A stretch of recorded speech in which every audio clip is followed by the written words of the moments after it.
لهم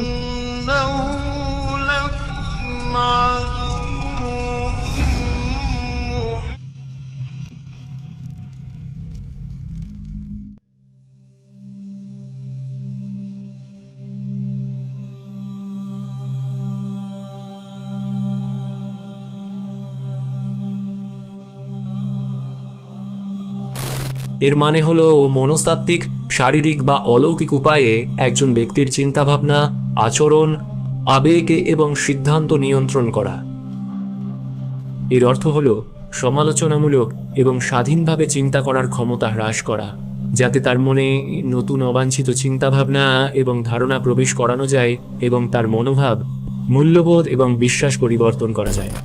আর তাই আজ এই শঙ্কর রক্তধারা ইলুমিনাটি অর্থাৎ আলোকিত ব্যক্তি হিসাবে পরিচিত, এবং তারাই বহুজাতিক কর্পোরেশন, সরকার, ব্যাংকিং ব্যবস্থা, সমাজের গতিপথ নির্দেশ ও নিয়ন্ত্রণকারী পুরো ব্যবস্থাটি নিয়ন্ত্রণ করে।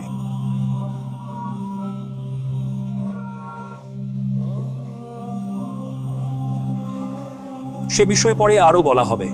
আর ধারণাটি অবশ্যই, কারণ বিশ্বের জনসংখ্যার তুলনায় এই ধরনের মানুষের সংখ্যা খুবই কম। উদ্দেশ্য হলো মানব জাতির বাকি অংশকে সেই স্পন্দনশীল কারাগারে দাস বানানো, যার কথা আমি বলে আসছি, যাতে অল্প কিছু লোক বিশাল সংখ্যাগরিষ্ঠকে নিয়ন্ত্রণ করতে পারে। কোনো কিছুর জন্য আমাদের মনকে কোনো কিছুর জন্য প্রস্তুত করা হচ্ছিল। এটা কোনো দৈব ঘটনা নয়, এবং আমরা নিরীহ মানুষ যারা বিশ্বের দিকে তাকিয়ে বোঝার চেষ্টা করছি কি ঘটছে, আমরা দেখছি সবকিছুই এক বিশ্ব রাষ্ট্রের দিকে এগিয়ে যাচ্ছে।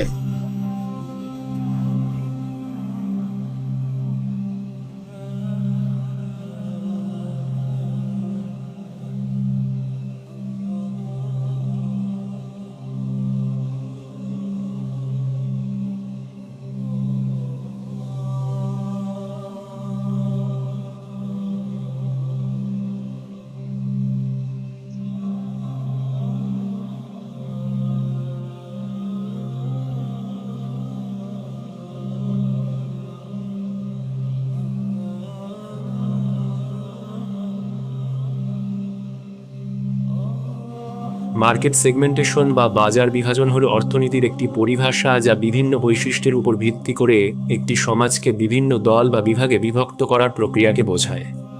তৈরি করা বিভাগগুলোতে এমন গ্রাহকরা থাকেন যারা বিপণন কৌশলগুলিতে একইভাবে সাড়া দেবে এবং যাদের মধ্যে একই ধরনের আগ্রহ, প্রয়োজন এবং অবস্থানের মতো বৈশিষ্ট্য রয়েছে। এখন ঠিক একই অবস্থা আজকের আমাদের সমাজের।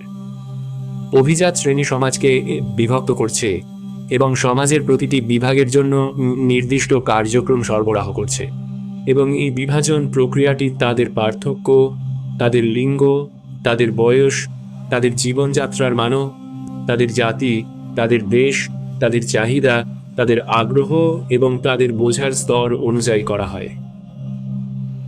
সুতরাং তারা সমাজকে বিভক্ত করেছে এবং জনগণকে নিয়ন্ত্রণ করছে, এবং তারা যে অস্ত্র ব্যবহার করছে তা আপনার নিজের বাড়িতে, এমনকি আপনার নিজের পকেটেও রয়েছে।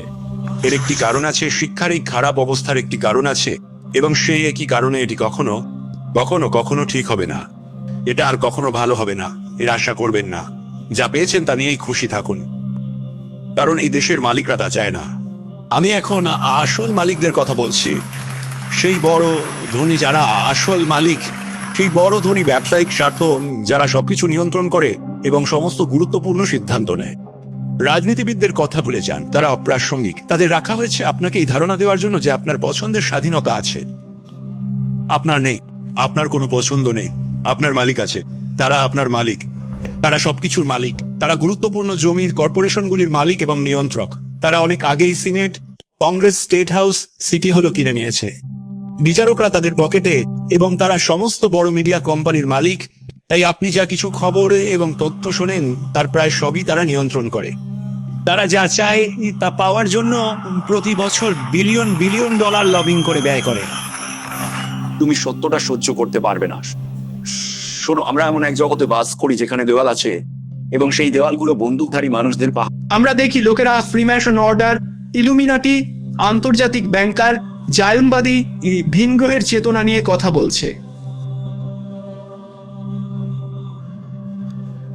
এমনকি কিছু দল উঠে আসছে, শয়তানি ধরনের দল, নতুন যুগের ধরনের ধর্ম, এইসব উঠে আসছে।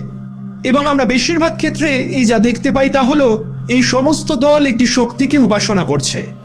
আপনি যদি এই দলগুলির সর্বোচ্চ স্তরে যান, আপনি দেখবেন তারা এক ধরনের উপাসনা করছে। এটি ঈশ্বরের জন্য নয়। ইনি মুসা, ঈসা বা মুহাম্মদ, তাদের ওপর শান্তি বর্ষিত হোক, এর ঈশ্বর নন। এটি অন্য এক শক্তি, এবং তারা এই শক্তির উপাসনা করছে। তারা এই শক্তি থেকে শক্তি খুঁজছে এবং গ্রহণ করছে। আল্লাহ আমাদের বলেন, আশ-শাইতানু ইয়াইদুকুমুল ফাকরা ওয়া ইয়ামুরুকুম বিল ফাহশা, যে সে তোমাদের দারিদ্র্যের ভয় দেখাবে এবং সে তোমাদের অশ্লীলতা ও দুর্নীতির আদেশ দেবে। সে তোমাদের এই আদেশই দেয়। আর তাই আমরা কিছু নির্দিষ্ট থিম বা বিষয় দেখতে পাই। আন্তর্জাতিক ব্যবস্থা সম্পর্কে চিন্তা করার সময় এই বিষয়গুলি আপনার মনে রাখুন। আমরা যে ব্যবস্থার অধীনে বাস করছি তার ভিত্তি কি? দারিদ্র্যের ভয়, মন্দ, দুর্নীতি। আমাদের সামনে যে বিভাগগুলি রয়েছে সেগুলি দেখুন। মন্দ, সিনেমায় গিয়ে দেখুন, অর্ধেক সিনেমার নায়কই একজন অপরাধী। চোর এবং ডাকাতরাই এখন নায়ক, যাদেরকে মানুষ, বিশেষ করে তরুণরা, আদর্শ হিসেবে মানছে। গানের দিকে তাকান। তরুণ প্রজন্মের মধ্যে নৈরাজ্য এবং সঙ্গীত থেকে যে অভিব্যক্তি বেরিয়ে আসছে তার দিকে তাকান। তারপর এখন বিশ্বের দিকে তাকান, অনেক দিক।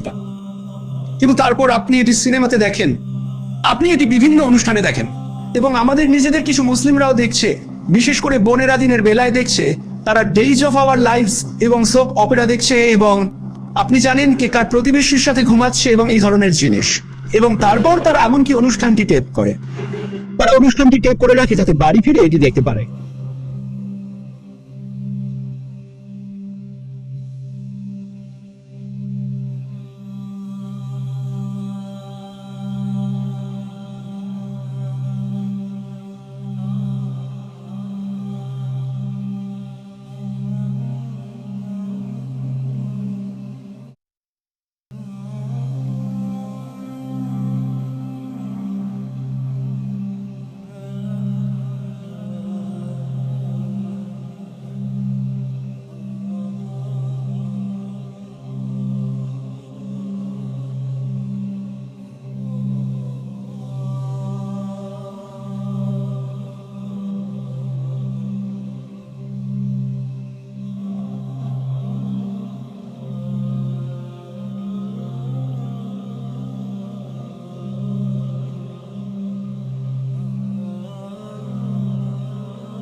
আপনি কি বুঝতে পারছেন আমি কি নিয়ে কথা বলছি?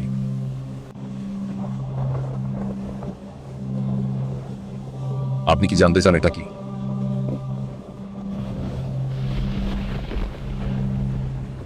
ম্যাট্রিক্স সর্বত্র, এটা আমাদের চারপাশে, এমনকি এখন এই ঘরেও। আপনি যখন আপনার জানালার বাইরে তাকান বা যখন আপনার টেলিভিশন চালু করেন, তখন আপনি এটি দেখতে পারেন। আপনি এটি অনুভব করতে পারেন যে যখন আপনি কাজে যান, যখন আপনি গির্জায় যান, যখন আপনি আপনার কর প্রদান করেন। এটা সেই জগৎ যা আপনাকে সত্য থেকে অন্ধ করার জন্য আপনার চোখের উপর টেনে দেওয়া হয়েছে। সত্য যে তুমি একজন দাস নিও, অন্য সবার মতো তুমিও দাসত্বে জন্মেছ, এমন এক কারাগারে জন্মেছ যার গন্ধ, স্বাদ বা স্পর্শ তুমি নিতে পারো না।